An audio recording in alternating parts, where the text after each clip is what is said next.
Olá, professores da banca, meu nome é Juliane Nascimento Ferreira. Agora vou apresentar meu trabalho de conclusão de curso que tem como tema audiência de custódia e seus impactos para o processo penal.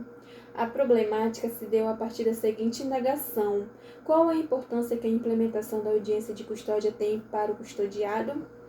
Desse modo, o objetivo geral é verificar como a audiência de custódia se notabiliza na instrução jurídica brasileira para o custodiado. A metodologia utilizada para a elaboração desse trabalho se deu a partir de pesquisas bibliográficas, trazendo autores como Fernando Capês, Guilherme Nutti, Caio Paiva, dentre outros.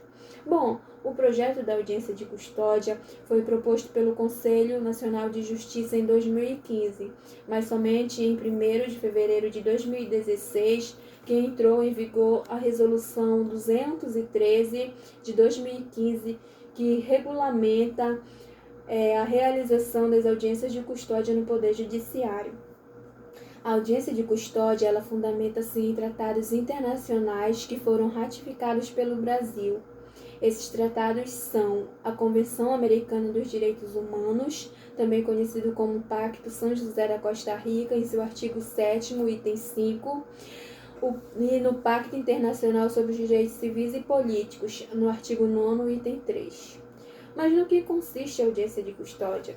A audiência de custódia é um instrumento processual que determina que todo preso em flagrante ou que tenha mandado de prisão cautelar, preventiva, temporária ou até mesmo definitiva, seja levado à presença de um juiz num prazo de 24 horas para que essa autoridade judicial possa avaliar a legalidade da prisão e se há ou não necessidade da manutenção da mesma. E também visa resguardar os direitos fundamentais do custodiado e que se houve algo que porventura tenha afetado sua integridade física.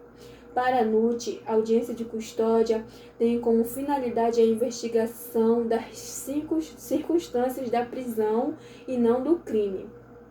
Hoje, o sistema prisional brasileiro tem uma das maiores populações carcerárias do mundo e a implantação desse projeto ele veio como meio de evitar a superlotação. E apesar de ser um projeto recente, o CNJ ele reconhece que houve sim uma considerável mudança na diminuição do número de prisões preventivas e com isso um significativo aumento no uso das medidas cautelares. No Pacto Internacional sobre os Direitos Civis e Políticos está disposto que qualquer pessoa presa terá que ser imediatamente levada à presença de um juiz. Então, a audiência de custódia promove esse contato entre o preso e o juiz, para que o mesmo determine se cabe ou não a reclusão. Para Capês, qualquer pessoa presa em virtude de infração penal deverá ser levada à presença de um juiz sem demora e terá o direito de ser julgada em prazo razoável ou, se não, ser posto em liberdade. No tópico 2 do meu trabalho, eu abordei sobre os procedimentos que devem ser tomados na audiência de custódia e um deles é a apresentação imediata do custodiado, que deve estar acompanhado de um advogado ou defensor público. A prisão ela só será decretada a partir do momento em que os fatores que estão ligados ao ilícito sejam apresentados a não deixar dúvidas da veracidade dos fatos. E para que a audiência de custódia tenha o seu valor reconhecido, vários requisitos devem ser estabelecidos para que essa proposta se torne eficaz, e aí entra então a apreciação dos direitos humanos.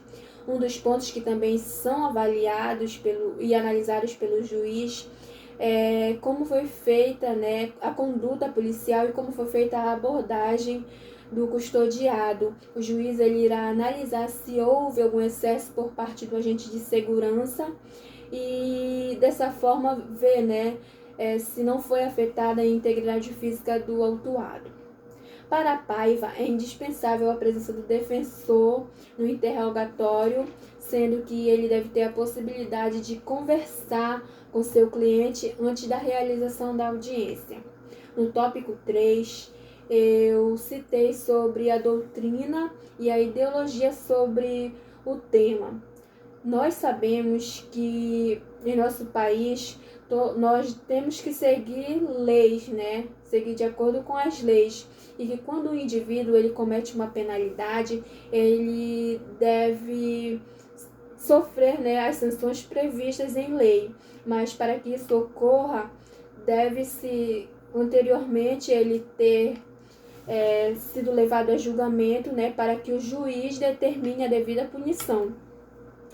Na seção 4, abordei a relevância social da audiência de custódia e, diante do fato, né, da superlotação do sistema prisional, foi necessário que a justiça brasileira ela buscasse medidas para controlar a aceleração desses números. E a audiência de custódia foi esse instrumento, né, que veio também com a finalidade de assegurar os direitos fundamentais do preso, que estão lá no artigo 5º da Constituição Federal, que diz que todos são iguais perante a lei, mais precisamente em seu artigo 55, né, que está disposto sobre o princípio do contraditório e da ampla defesa.